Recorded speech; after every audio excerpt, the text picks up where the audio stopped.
Vous l'avez vu passer la nouvelle fiscalisation, là, si vous êtes le donneur de la pension alimentaire et le receveur de la pension alimentaire. Moi, je trouve pas ça égalitaire du tout, je trouve ça même un scandale.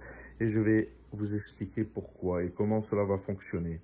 Alors déjà, concernant le receveur, bien souvent, elle perçoit la CAF, déjà par les enfants. Elle se débrouille d'être parents isolés, même si elle fréquente quelqu'un.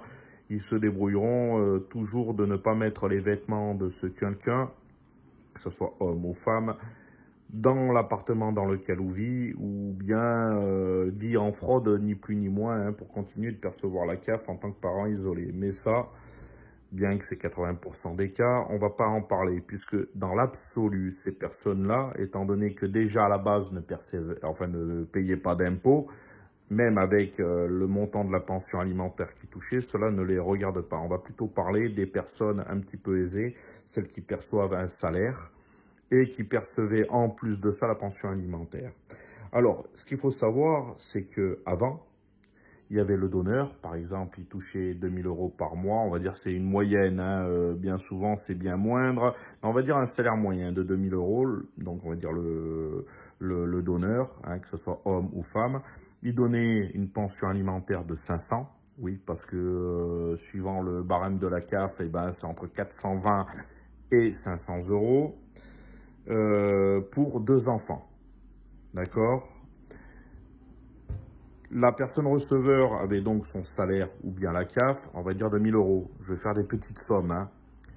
Percevez la pension de 500, donc ce qui fait un total de 1500 euros. D'accord?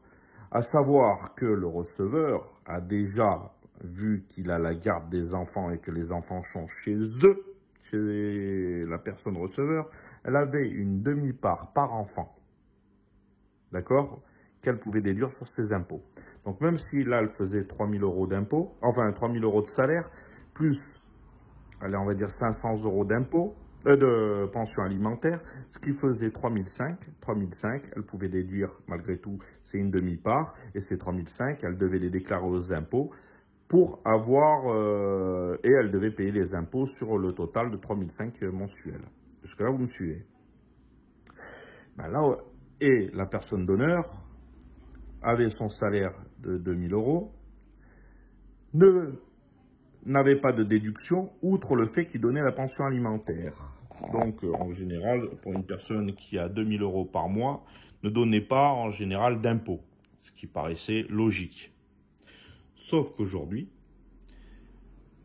de la loi, et vous allez voir la douille que vous prenez lorsque vous êtes receveur, et que vous êtes donneur, et que tout est fait en sorte pour que vous arrêtez de bosser, pour ne ni donner de pension alimentaire, ou de toute façon, même si vous êtes au RSA, vous devez donner une pension alimentaire minimum de 40 euros par enfant. Donc, pension alimentaire, et surtout, ne plus payer d'impôts. Parce que, là, votre salaire de 2000 euros, plus la pension alimentaire, jusque là vous me suivez, vous avez bénéficié plus de... Vous ne pourrez plus bénéficier de déduction. Donc, votre impôt, c'est toujours à peu près 10%, alors on va dire 10% de 2000, donc c'est 200 euros par mois. D'accord? Ce qui vous fait à sortir tous les mois, entre pension et les impôts, ça vous fait 700 euros. Voilà.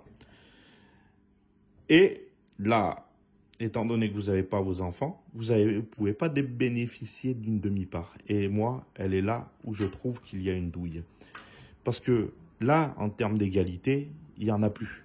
Parce que non seulement si vous êtes donneur, vous vous trouvez hors déduire, en fin de compte, le fait que vous avez la pension alimentaire à verser.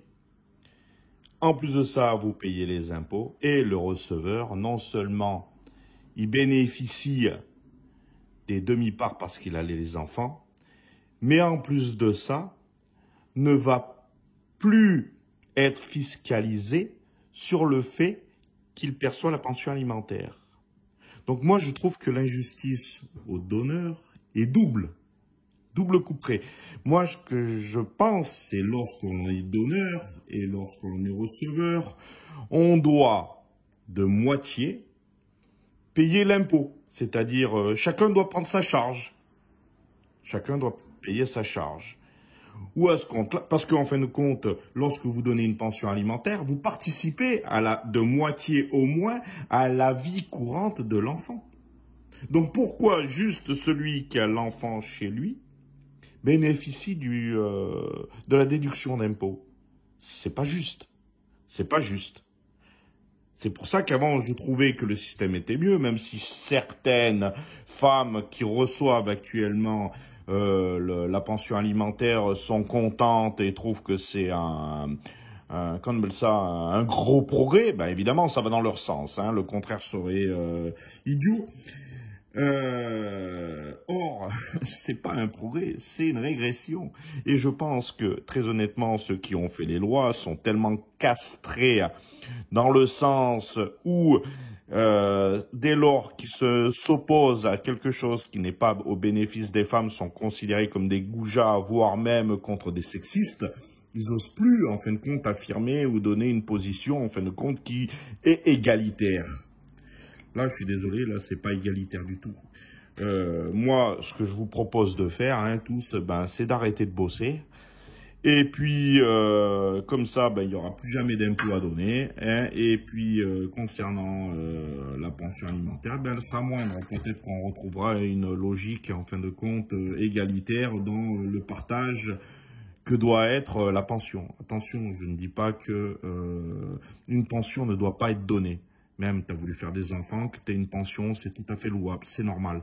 Mais en termes de fiscalité, si la personne a déjà la demi-part, et en plus de ça, ne déduit pas, ne l'inclut pas dans ses impôts la pension qu'elle reçoit, moi je pense qu'il était louable que celui qui ait donné la pension alimentaire pouvait le déduire de ses impôts.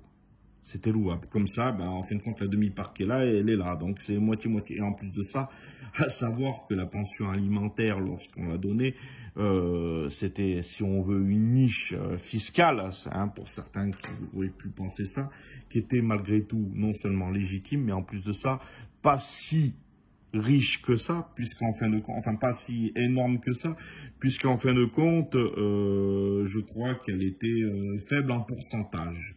Et en plus de ça, était soumise à plafond.